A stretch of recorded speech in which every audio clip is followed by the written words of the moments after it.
Hello everyone, we're going around the internet and this is a video that I wanted to make, but luckily Reddit user Lunch and Dinner has already made this list and it is up to date for summertime here. 2023 of VR games that you can play with GamePass on your PC.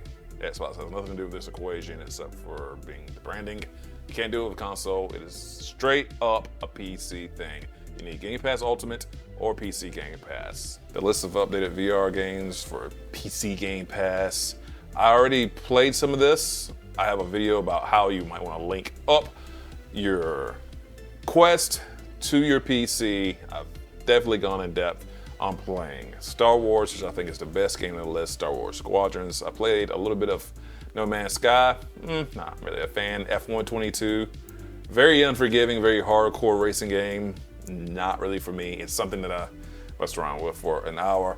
And there's of course some mods and things like that where how well those work could be brilliantly or it could be janky, as I say in that Star Wars Squadron video.